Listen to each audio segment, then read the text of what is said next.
Students, welcome you all to my channel study with Rachna Verma. और आज जो वर्कशीट है वो आपकी वर्कशीट 10 है। ये 8th क्लास की वर्कशीट है और जो विषय है वो विज्ञान है। और आपकी जो डेट है वो जो है 4 नवंबर 2020 यानी 4 नवंबर 2020 है। बच्चों, आज जो आपकी वर्कशीट आई है वो है धातुओं के भौतिक गुण।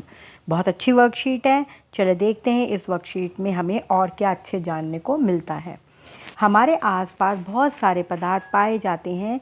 यदि हम इन पदार्थ को धातु व अधातु से अलग करने के लिए कहें तो आप क्या करेंगे? शायद जो वस्तुएं ठोस व चमकदार होती हैं उन्हें आप धातु कहेंगे। समझे आप धातु किसे कहेंगे? कि जो वस्तुएं ठोस या चमकदार होती हैं उन्हें आप धातु कहेंगे। आज हम पदार्थों के दिखावट और कठोरता के आधार पर दो वर्गों में इसे वर्गीकृत करते हैं, जिसे हम धातु कहेंगे और अधातु। तो अब आपको क्लियर हो जाना चाहिए, धातु और अधातु जो है दो वर्गों में इसे विभाजित कर दिया है कि उनकी दिखावट और उनकी कठोरता के आधार पर। तो है आपके पास पहले कठोरता। तो अधिकांश धातुएं कठोर होती हैं। सोडियम व पोटेशियम धातुएं बहुत मुलायम होती हैं जिनको चाकू से काटा जा सकता है। यानी जो सोडियम और पोटेशियम है वो मुलायम है, इन्हें चाकू से भी काट सकते हैं।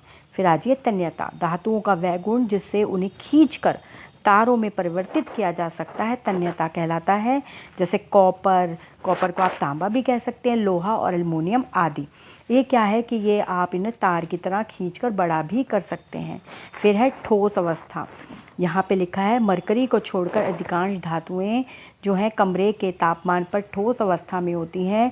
मरकरी कमरे के तापमान पर द्रव्य अवस्था में पाई जाती है, जिसका उपयोग थर्मामीटर में किया जाता है। समझे आप कि जो है मरकरी है, आपने देखा होगा जब बुखार आता है तो एक थर्मामीटर लगाया जाता है जिसके अंदर मरकरी होता है, और यहाँ पे लिखा ही हुआ है कि उसका प्रयोग थर्मामीटर में यूज़ होता है। फिर है आघात वर्धनीयता। इसे समझने के लिए आप जो है कुछ एक्टिविटी करेंगे। सामग्री है लोहे की कील लीजिए, एल्युमिनियम तार लीजिए, कॉपर तार लीजिए, कोयला, पेंसिल का सिक्का, कॉपर, कार्बन छड़, हथौड़ी आदि लीजिए। अब आप क्या करेंगे? इन सभी सामग्री को इकट्ठा करें और एक एक करके हथौड़ी से पीट कर उसे पाएँ इस आधार पर कि तालिका आप जो है पूरी कर सकें। अब यहाँ देखिए, आपने जो है यहाँ पे जो है जो पदार्थ है, क्या यह टुकड़ों में टूट गया है, क्या यह चपटा हो गया है? यहाँ पे लोहे की कील है, कोयला है, मतलब आपने यहाँ पे बताना है। ठीक है। अब यहाँ देखिए, धातुओं का वह गुण जिसे उसे पीट कर शीट में परिवर्तित किया जाता है आघात वर्तनीयता कहलाता है। यानी ऐसी धातु जिसे आप पीट कर पतला कर सकते हैं उसे आप आघात वर्तनीयता कहते हैं। अतः हम कह सकते हैं कि धातु कठोर, चमकीले, तन्य व आघात वर्धनीय होते हैं। धातु के कुछ उदाहरण हैं जैसे कि iron, copper, aluminium, calcium, magnesium आदि। इन्हें जो है आप जो है इन्हें आघात वर्धनीयता कह सकते हैं। यानी आप इन्हें वही पीट कर इनको मतलब चपटा कर सकते हैं। सल्फर, कार्बन, ऑक्सीजन, फास्फोरस धातुओं के कुछ उदाहरण हैं। अब इस वर्कशीट के आधार पर आपके यहाँ पे प्रश्न उत्तर है 5। तो पहला प्रश्न है, दो धातुओं के नाम लिखे जिन्हें चाकू से काटा जा सकता है। ये तो आपको पता है, ऊपर ही आ गया था आपका जब मैंने आपको बताया था। ये है आपका सोडियम व पोटेशियम, है ना। और एक धातु का नाम बताइए जो कमरे के तापमान पर द्रव्य अवस्था में पाई जाती है। वो आपको पता है, मरकरी। तन्यता किसे कहते हैं और किस धातु में तन्यता पसंद है? दो धातु के नाम लिखिए जो आसानी से जो है आघात वर्धनीय हो सकते हैं, और एल्युमिनियम धातु का कोई एक उपयोग लिखिए। चलिए आंसर देख लेते हैं। तो पहला मैंने आपको बताया था, सोडियम और पोटेशियम बहुत मुलायम होते हैं, इन्हें आप चाकू से काट सकते हैं। और जो कमरे के तापमान पे होता है, जब बुखार आता है तो थर्मामीटर लगाते हैं ना, तो ये हुआ मरकरी। और तीसरा है धातुओं का वह गुण जिसे उसे खींचकर तारों में परिवर्तित कर सकते हैं, उसे तन्यता कहते हैं, जैसे तांबा और लोहा।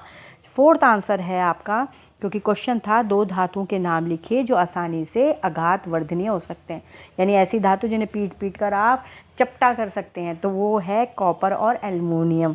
फिर है एल्युमिनियम धातु का कोई एक उपयोग लिखिए, तो एल्युमिनियम का उपयोग हवाई जहाज़ के पुर्जे बनाने में किया जाता है ना इंपॉर्टेंट बात। अब आपको आज एक अच्छी बात पता चली ना वर्कशीट में कि हवाई जहाज़ किससे बनता है, उसके पुर्जे किससे बनते हैं, वो बनते हैं आपके एल्युमिनियम से।